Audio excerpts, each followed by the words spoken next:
അങ്ങേപോലെ ഒരാൾ സംസാരിച്ചു കൊണ്ടിരിക്കുമ്പോൾ ഇന്റർഫിയർ ചെയ്യുന്നത് എനിക്കും വിഷമമുണ്ട്. അതിനകത്തെ കണ്ടൻസിലോട്ട് പിന്നെ നമുക്ക് പോകാൻ കഴിയില്ല. അങ്ങേപോലുള്ള ഒരു നീതിമാൻ ആ ചെയറിൽ ഇരുന്നുകൊണ്ട് ഇരിക്കുന്ന ഘട്ടത്തിൽ ഇത്തരമൊരു കാര്യം സംഭവിക്കാൻ പാടുണ്ടോ എന്നുള്ളതാണ്. അതുകൊണ്ട് തന്നെയാണ് ബഹുമാനപ്പെട്ട പ്രതിപക്ഷ നേതാവ്.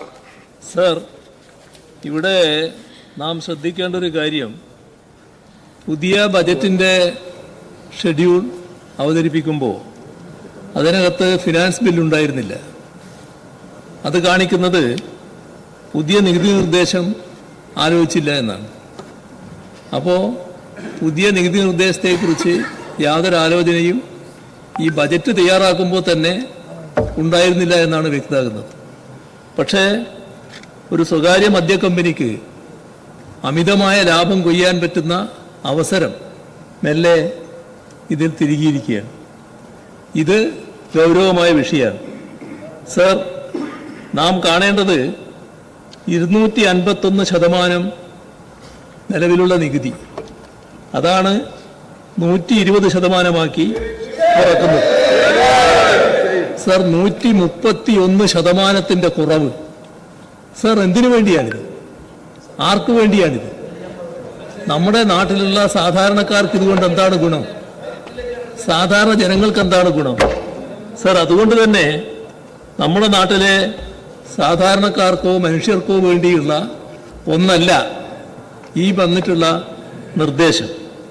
അപ്പോൾ ഇതിൻ്റെ ഗുണഭോക്താവ് എല്ലാവർക്കും അറിയാവുന്നതുപോലെ കർണാടകയിലെ ഒരു മദ്യ കമ്പനിയാണ്. ഇവിടെയാണ് പ്രശ്നം.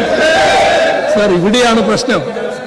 കർണാടകയിലെ ഒരു മദ്യ കമ്പനിക്ക് വേണ്ടിയുള്ള ഒരു നിർദ്ദേശം സർ നമ്മുടെ സ്വകാര്യ പുസ്തക കമ്പനിയായ ബക്കാർഡി അവർക്ക് വേണ്ടിയുള്ള ഒരു നിർദ്ദേശമായിട്ടാണ് ഇത് വന്നിരിക്കുന്നത്. അങ്ങേപോലെ ഒരാൾ സംസാരിച്ചു കൊണ്ടിരിക്കുമ്പോൾ ഇന്റർഫിയർ ചെയ്യുന്നത് എനിക്കും വിഷമമുണ്ട്.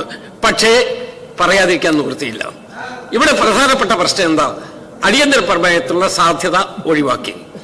അതിനകത്തെ കണ്ടൻസിലോട്ട് പിന്നെ നമുക്ക് പോകാൻ കഴിയില്ല. അങ്ങക്ക് വാക്കൗട്ട് ഉണ്ടെങ്കിൽ അങ്ങക്ക് ആ കാര്യം ഒരു വിവരം പറഞ്ഞ് വാക്കൗട്ട് നടത്തുന്നതിന് സ്വാതന്ത്ര്യമുണ്ടോ? സർ, ഞാനൊരു കാര്യം പറയാ. ഇതുമായി ബന്ധപ്പെട്ട ഫയൽ നീക്കം അതിദ്രുതഗതിയിൽ നടക്കുന്നുവെന്നാണ് മാധ്യമങ്ങൾ റിപ്പോർട്ട് ചെയ്തിരിക്കുന്നത്. ഇത് വളരെ ഗുരുതരമായ ഒരു പ്രശ്നമാണ്.